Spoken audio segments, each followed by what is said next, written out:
नमस्कार, आप देख रहे हैं न्यूज अड्डा और मैं आपके साथ पूजा भारद्वाज। देखिए, आपको बता दूं इस वक्त जो है निमका जेल के बाहर मौजूद हूं और आपको बता दूं कि एक कारनामा सामने आया है कि जमानत किसी और कैदी की होनी थी, लेकिन उसके बजाय जेल प्रशासन ने किसी और कैदी को जमानत दे दी, और वो भी ऐसे कैदी को जिसपे नाबालिग से रेप के मामले का केस चल रहा था कोर्ट में। अभी तक उसका मामला चल रहा है। यहाँ पे वो इंसान 4 सालों से यहाँ पे बंद था, लेकिन जिसकी जमानत होनी तो उसके बजाय दूसरे कैदी को जमानत दे दी गई। अगर मैं आपको दोनों कैदियों के नाम बताऊं तो एक का नाम नीतीश कुमार है और एक का नाम नीतीश पांडे है, जो कि मूल रूप से बिहार के रहने वाले हैं। जो नीतीश पांडे हैं वो मूल रूप से बिहार के हैं, जिन पे नाबालिग के साथ रेप का मामला है। उसको मामला चल रहा है कोर्ट में। अभी तक उसकी कोई जो है कई जो रिजल्ट सामने नहीं आया, लेकिन जो नीतीश कुमार है वो मूल रूप से ओल्ड फैजाबाद के रहने वाले हैं। वहां पर किसी लड़ाई झगड़े के कारण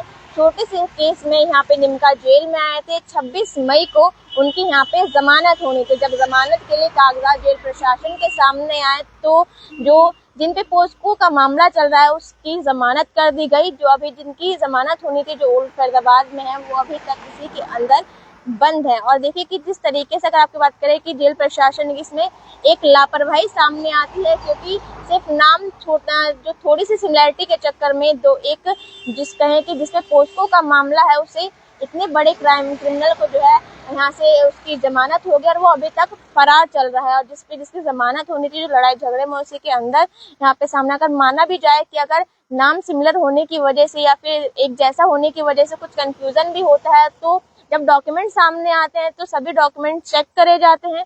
जो फादर का नाम चेक किया जाता है, एड्रेस चेक किया जाता है। तो इतनी बड़ी लापरवाही जेल प्रशासन कैसे कर सकते हैं, सवाल उठता है। क्योंकि जब जमानत के पेपर आए तो ये सारी चीजें पैरेलल तौर पे चेक की जाती हैं, लेकिन वो चेक नहीं की गई, जिसकी वजह से जिसके ऊपर नीतीश पांडे में पोस्को का मामला चल रहा है उस अपराधी को यहाँ से जमानत मिल गई। और जिसकी सच में जमानत होनी चाहिए थी वो अभी तक इस जेल के अंदर बंद है। एक लापरवाही की वजह से जो कहें कैदी की जो छोटे मोटे मामले में यहाँ पर आया, लड़ाई झगड़े के मामले से जमानत मिल जाएगी, लेकिन अभी तक वो जेल के अंदर ही बंद है। ये पूरा मामला जब सामने आया, जब आज नीतीश कुमार के लॉयर सामने आए, तब पता लगा कि उनकी जमानत जो है पुलिस प्रशासन ने इतनी बड़ी लापरवाही यहाँ पे किया। देख सकते हैं कि जेल प्रशासन पीछे ही जेल यहाँ पे है और काफी जब चेक किया जाता है तो सभी के सारे डॉक्यूमेंट्स जितने भी हैं सभी डिटेल्स चेक करी जाती हैं। तो एक बहुत बड़ी लापरवाही यहाँ पे सामने आती है। क्योंकि सवाल उठता है कि जो अगर बात करें जिस क्राइम की हम बात कर रहे हैं कि पोस्को का मामला है, जिसमें करीब अगर उसकी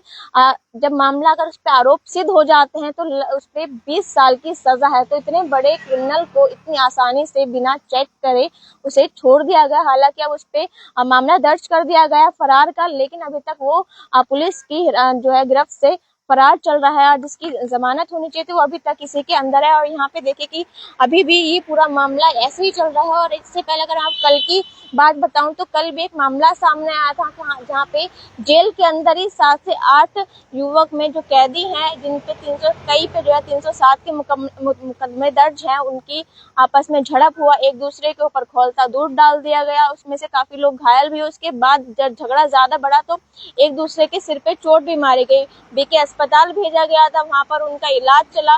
उसके बाद जब वापस भेजने की निमका जेल वापस भेजने की बारी आए तो मौके पे जो है बीपीटीपी सीआईए बुलाएगी, जिनकी देखरेख में उन्हें वापस भेजा गया। वहीं अगर हम एक और मामले की बात करें तो निमका जेल से एक और मामला सामने आता है कि यहाँ पे एक कैदी की हार्ट अटैक से मौत हो जाती है। परिवार इस पे आरोप लगा रहा है अगर समय से इलाज मिलता तो शायद वो बच जाता। और यहीं से उन्हें बीके अस्पताल भेजा गया, वहां जाके पता लगा कि वो उनको जो है वो मृत घोषित हुए। वहीं पे देखिए निमका जेल के जो कहें कि अगर 24 घंटे की बात करें तो 24 घंटे के अंदर अंदर 3 बड़े मामले सामने आए, जिसमें ये सबसे बड़ा मामला है कि पोस्को के अपराधी को इतनी आसानी से छोड़ दिया गया। इतने हीनियस क्राइम अगर उस पर आरोप सिद्ध हो जाते तो 20 साल के लिए वो जेल में ही रहा था। करीबन 4 साल से वो जेल की सलाखों में ही था। और उसमें कहें कि जब चेक करने की बारी आती है, डॉक्यूमेंट्स की बारी आती है, तो अब प्रशासन को ज्यादा ध्यान देना चाहिए था। पुलिस प्रशासन को जो अधिकारी है उन्होंने वो इतनी बड़ी लापरवाही बरती है और इसकी वजह से कोई और कैदी अभी तक अंदर। अगर बात करें, अगर नाम की बात की जाए